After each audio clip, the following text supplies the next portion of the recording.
अस्सलाम वालेकुम जी, welcome to मीज़ crash course. हम आज लेक्चर नंबर 8 स्टार्ट करेंगे अकाउंटिंग एंड ऑडिटिंग का। आई नो एक बहुत टाइम बाद जो है फिर से हम लेक्चर स्टार्ट कर रहे हैं, so will keep up the pace और कोशिश करेंगे कि जितना जल्दी हो सके हम दूसरे लेक्चर्स भी कवर कर पाएँ। सो लेक्चर नंबर 8 है ये, उसका टॉपिक है fundamental and technical analysis of various forms of organisations.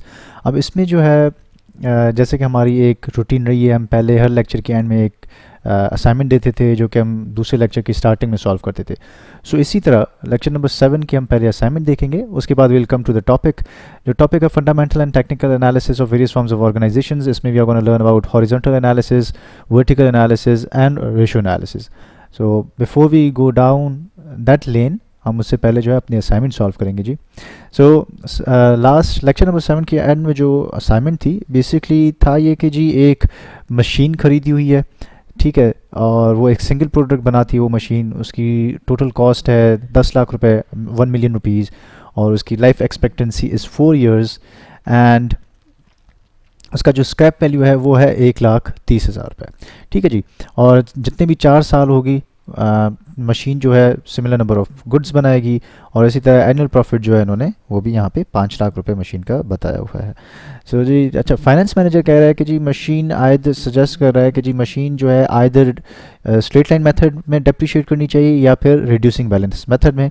और अगर जी रिड्यूसिंग बैलेंस मेथड में करेंगे तो उसमें जो है 40% डेप्रिसिएशन रेट इसने सजेस्ट किया हुआ है, ठीक है जी। उसके बाद एनुअल डेप्रिसिएशन, अब क्वेश्चंस क्या है, कुछ चाहता क्या है असाइनमेंट में जी ये है कि जी calculate annual depreciation charge and net book value of the machine at the end of 3 years 2000, 2001 and 2। इसी तरह आप अपने कमेंट्स बताएं कि जी कौन सा मेथड की क्या इम्प्लीकेशंस हैं, और फिर एडवाइस करें मैनेजमेंट को कि जी कौन सा जो है मेथड ज़्यादा अप्रोप्रिएट रहेगा to the business.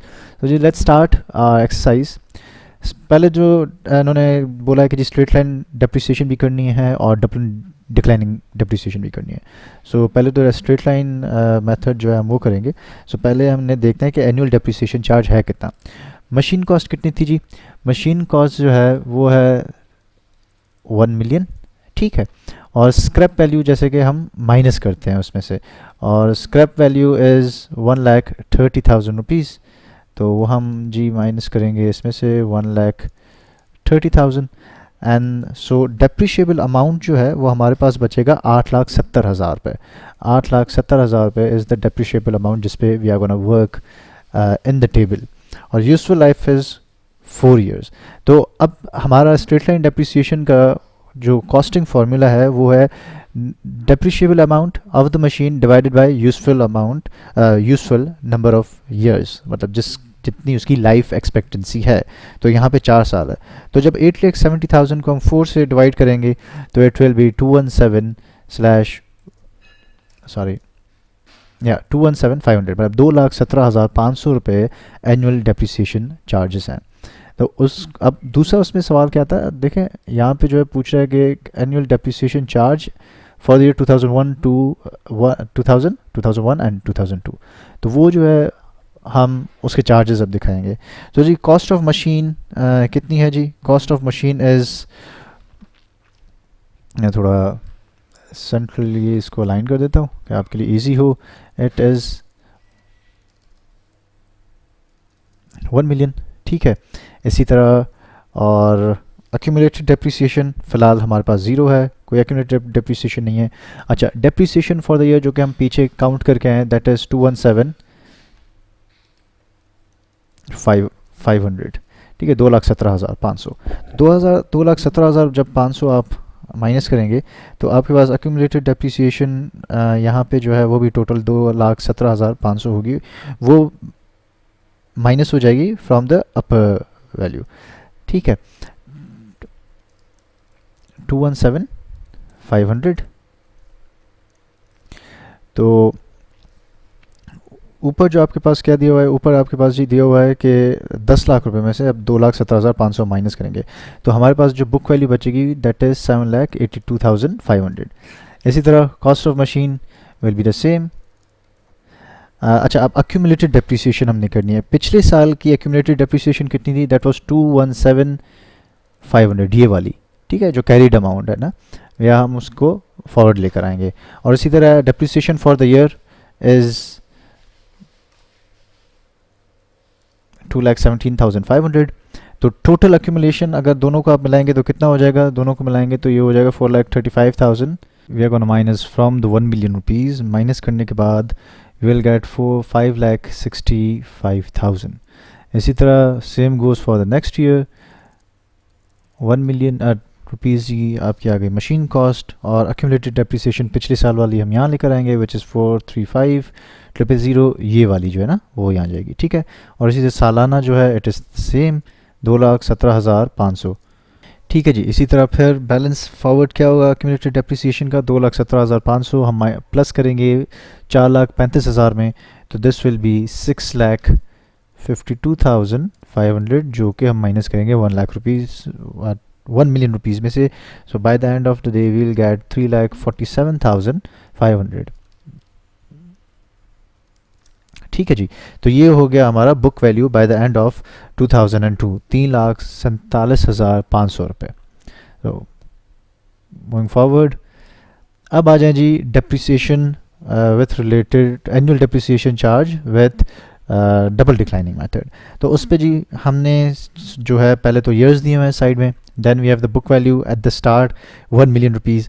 Depreciation charge पे हमने कैसे निकालना है, डेप्रिसिएशन चार्ज हमने निकालना है विद 1 मिलियन माइनस 1,30,000 जो कि इसकी सेल्वेज वैल्यू है, ठीक है, एंड टू द परसेंटेज जो हमें पहले ही प्री डिफाइंड परसेंटेज मिली हुई है।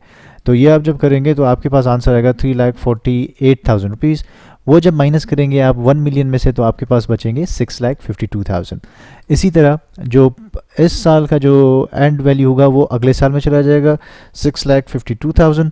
द सेम जो फार्मूला जी हम यहाँ पे अप्लाई करेंगे, 6,52,000 माइनस 1,30,000, ठीक है जी, इनटू 40%, तो यू विल गेट 208,800।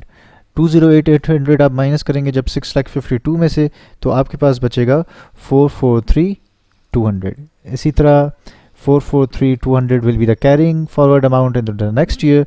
और फिर जो है आप सेम फार्मूला लगाएंगे, 443,200 माइनस 130,000, 1,30,000 रुपये इंटू 40%, ठीक है, आपके पास आ जाएगा 1,25,280।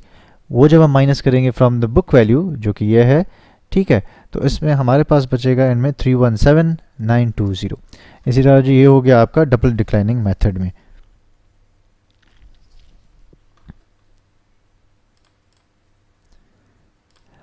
अच्छा जी, अब क्या है, कमेंट्स इनको चाहिए। अब कमेंट्स में ये कह रहे हैं कि जी comments on the use and implication of this two methods for the year 2000 and 2002।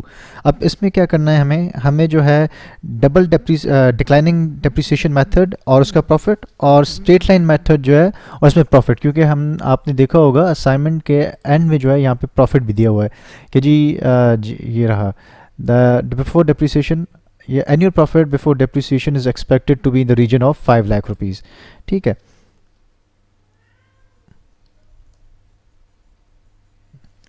ये हो गया। तो अब पहले जो है डिक्लाइनिंग मेथड में पहले साल का आपका कितना आ रहा था, अगर आप पहले चेक करें तो 3,48,000 रुपये, ठीक है, ये आपका डेप्रिसिएबल अमाउंट है। तो हम डेप्रिसिएशन इसमें से माइनस करेंगे 3,48,000 प्रॉफिट में से, तो आपके पास जो डेप्रिसिएशन के बाद प्रॉफिट बचेगा दैट विल बी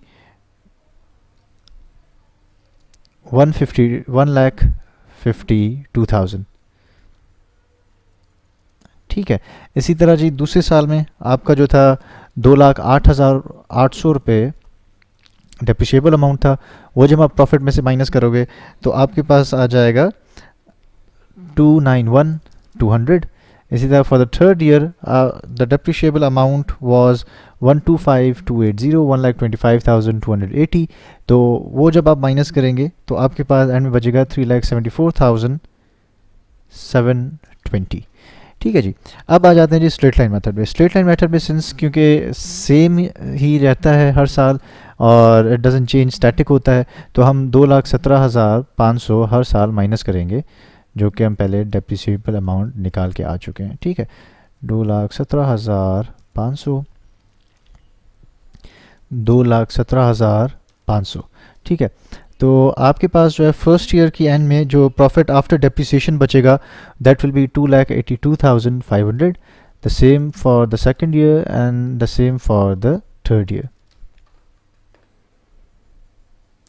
ठीक है, तो अब क्या है जी, ये एडवाइस अब डिपेंड, देखें अब है क्या कि स्ट्रेट लाइन मेथड में आपका जो है प्रॉफिट इज़ मोर सस्टेनेबल और रियलिस्टिक है, क्योंकि इसमें जो है आप जो है सस्टेनेबल और रियलिस्टिक है, क्योंकि जैसे कि आप देख सकते हैं इस वक्त जो है एक फ्लो चल रहा है कि जी आपको पता है, क्योंकि और आपके जो है number of units will be the same every year as well.